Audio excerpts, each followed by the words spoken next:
And now the end is near, and so I face the final curtain.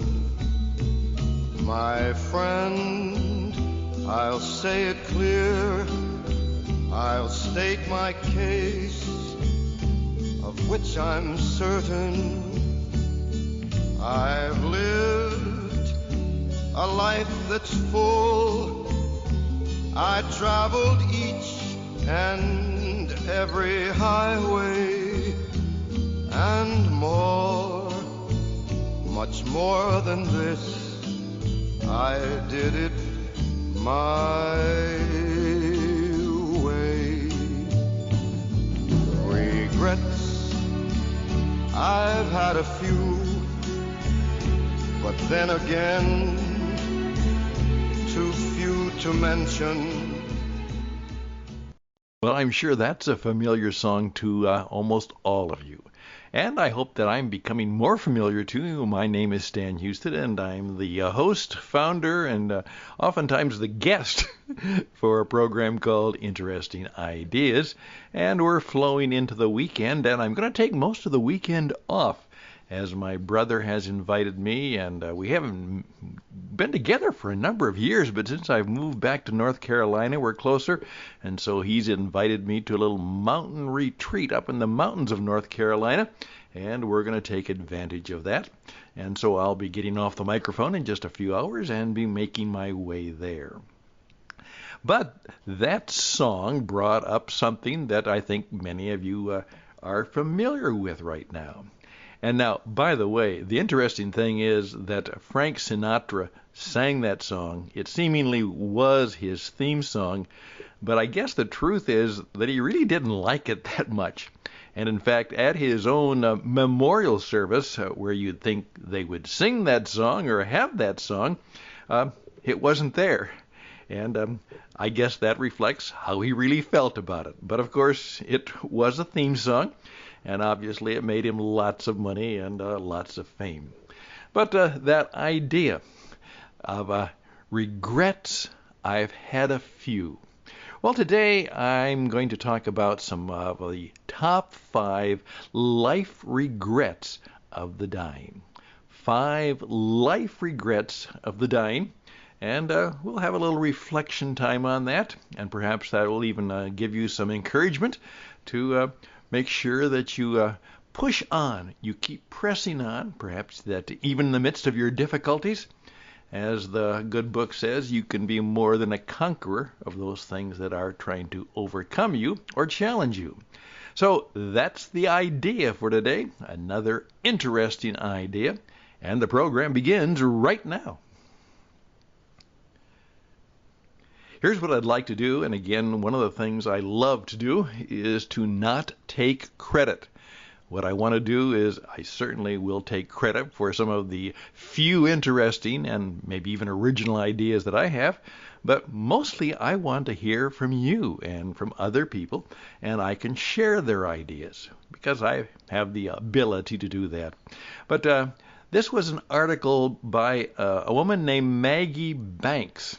And it first came out about 7 years ago, but it's still very, very much recycled. In fact, I picked it up on the internet as a current publication. Let me just, share it with you. Here's where she goes. Attending my grandfather's funeral last week prompted me to delve into the research about regret. As I have researched, I realize that regret is a big topic. Everyone experiences regret, and no one wants to. So I decided to keep the theme going. I started to wonder what Grandpa would have said if I had asked him his biggest regrets. I wrote most of this post on the airplane ride home from the funeral. When I returned, I found that a financial tsunami have covered this exact same thing. So I recommend his post, the top 5 regrets of the dying. Now in that, Maggie Banks shares what Bronnie Ware shares her experience as an Australian hospice nurse. So we're going to give credit to all those people, as she spent time with all of these patients in the last 12 weeks of their lives. And here's what she said. She shared their end-of-life thoughts, epiphanies, and regrets. Here they are. And some of you have heard this before. But you know what? As my good mentor Earl Nightingale said, we may not need a lot more educating, but we always need reminding. Number 1, I wish I had had the courage to live a life a little more true to myself, not the life that others expected of me. Maybe a shade of Frank there. I wish I hadn't worked so hard. Here, number 3, and this I think is one of the most important. I wish I had had the courage to express my feelings. Number 4, I wish I had stayed in touch with my friends. Now, at this stage in my life, I'm trying to reconnect with some of friends from many years ago, and I want to do that. I don't want to say I wish I had stayed in touch with my friends, but I'm trying to pick that up. Number 5, I wish that I had let myself be happier. So once again, I wish I had the courage to live a life true to myself, not the life that others expected me. I wish I hadn't worked so hard. I wish I had the courage to express my feelings. I wish I had stayed in touch with my friends. I wish that I had let myself be happier. She goes on to say, as we learned from the research about regret, the regret experienced in connection with relationships is felt most deeply. 3 of the 5 regrets are about relationships, keeping in touch, expressing feelings, and not worrying about the expectations of others. It's important to analyze the quality of our relationships periodically. Sometimes we surround ourselves with people that really don't allow us to be true to ourselves. She goes on to say, one of my pet peeves about the average work environment is that we end up spending so much of our lives surrounded by a group of people we don't get to choose. Instead of spending most of our waking hours in the company of friends or family, we spend our best hours with people who we hardly know in most cases. Now this leads us to live an entirely separate life. She said, I give Mr. T a hard time because he wears glasses at work but leaves them at the office. So he ends up being someone I totally don't know when he's at work. Also, he's not a man of many words, so his co-workers probably know very little about him. Yeah, I wish I hadn't worked so hard, and I wish I had let myself be happier, are perfect bookends to the relationship regrets. No one on their deathbeds is probably saying, I really wished I had made some more money. Keeping our finances in order to allow us to live the lives we want, but in the last 12 weeks of our lives, I imagine money has very little value. And happiness is also a choice. Sometimes we give up the choice to be happy by choosing to work too hard. One regret leads to another regret. As I learned from my grandfather, it's important to make your life what you want it to be now. Choose to be happy now. Based on these regrets, she said, I'm making a few goals. All right? Here's what he said. Be more present and happy. Being the planner that I am, I spend so much time planning for and living in the future. This is often at the expense of my children, who are here right now. I'm going to make a conscious effort to be an example of happiness for them and with them. Well, say no sometimes. Life is full of obligations, and we can't say no to everything. We can't do everything. So it's good to serve and help and work on things, but I sometimes let those obligations get out of control and start applying them to any request. I start thinking any social invitation is an obligation, or any opportunity for my child is something we have to do, and that's not true. Sometimes it's better to be true to ourselves. If I don't want to do something, and if it isn't something that is important, I've learned to say no. I would say, no, thank you. Okay, just don't say no. Maintain good balance. As early retirement enthusiasts, we are always hustling or planning side hustles. I don't plan to stop, but I do need to be better about scheduling. I need to maintain a good work schedule and a good hustling schedule. I don't regret days we choose to go on a family bike ride, or the days we are on vacation instead of work. I need to make sure I maintain good balance between the two so we can focus on being happy now instead of waiting until early retirement. Bingo, I'm going to stop you right there. Don't retire, and certainly don't retire early. As I'm pointing out, one of the things I'm hoping for is to live out. It's said that Michelangelo did his best work between the ages of 75 and 89. And we are increasingly discovering that, retire at 65 and you live to 90, that's a long vacation. And so more and more we're discovering that we shouldn't be saving for retirement. We should perhaps be saving for something else. We'll talk about that in another program. So there we go, the top 5 life regrets of the dying. Hey, I'm Stan Houston. This is Interesting Ideas, and I'd be glad if you'd recommend us to others. We want this program to go and go, and we hope that you will find ways of sharing some of these things, and that's what I'm going to talk about next. Sharing these good things, sharing interesting ideas. Once again, it is the weekend edition of Interesting Ideas, and we'll be right back.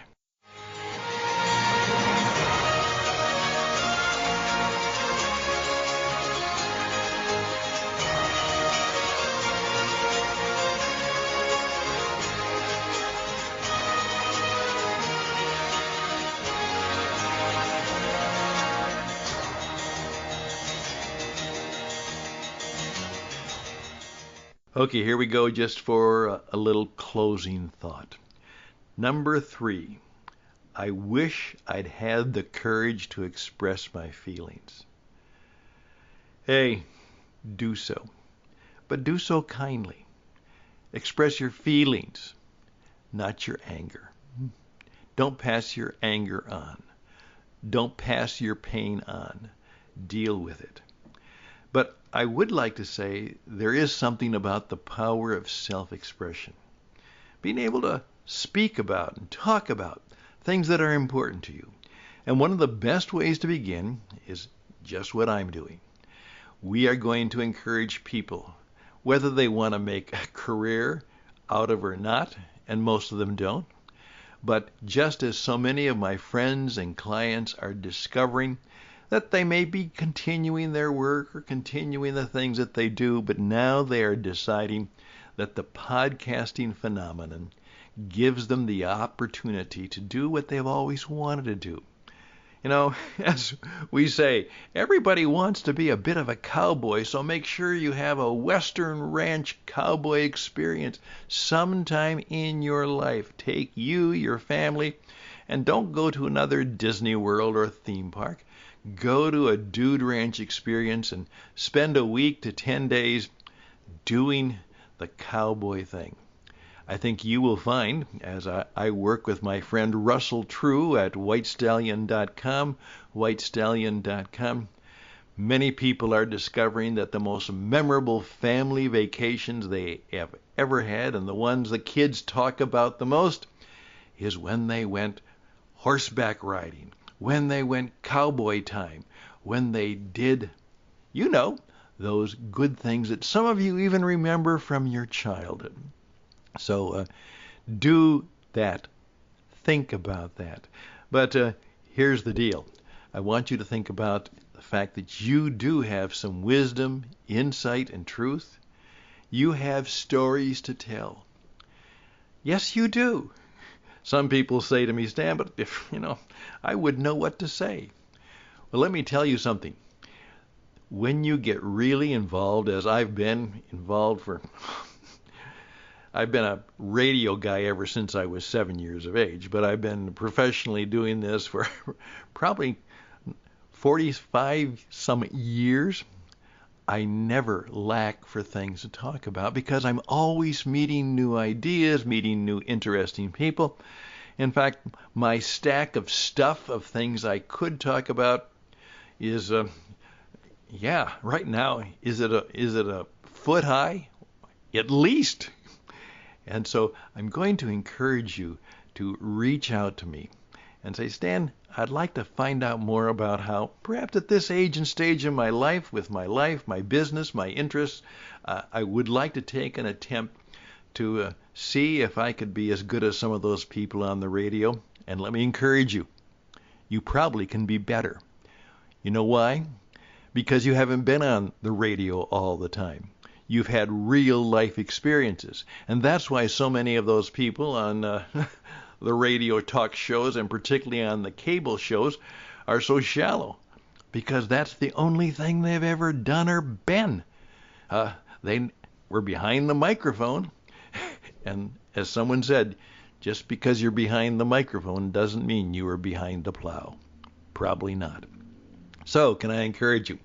Please take time to take this weekend to think about, what are my life regrets? What should I do about them? Maybe I would like to sing a little bit of Frank's song from time to time and be able to say, regrets, I've had a few, because at a particular time in my life, I decided to do things a little bit more my way. I'm Stan Houston. Please reach out to me and let's begin the conversation about how I might be helpful to you and how you might get yourself behind the microphone. Be the mystery man or woman behind the microphone that makes people smile, occasionally ticks them off, occasionally delights and encourages them. You can do it. I can help you. StanHouston@gmail.com. StanHouston@gmail.com. Tell me how I can help you. Tell me the questions you have. And I promise, I really do keep my promises. I'll get back to you. StanHouston@gmail.com. Yeah, and take us out, Frank. Regrets, I've had a few, but then again, too few to mention. I did what I had to do, saw it through without exemption. I planned each charted course, each careful step along the byway, and more, much more than this, I did it my way. Yes, there were times, I'm sure you knew, when I bit off more than I could chew. But through it all, when there was doubt, I ate it up and spit it out. I faced it all.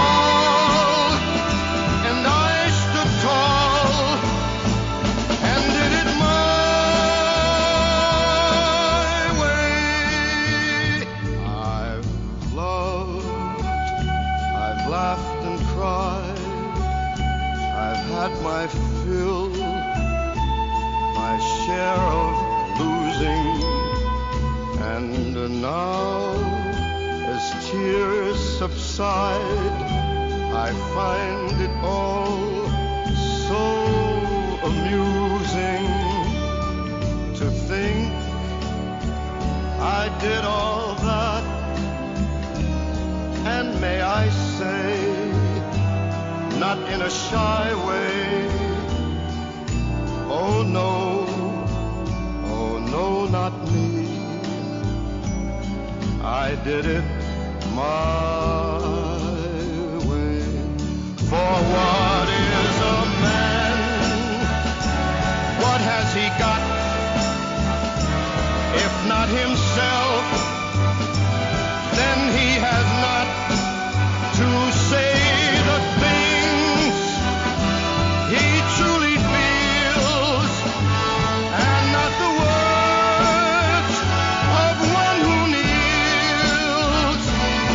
The record shows I took the blows and did it my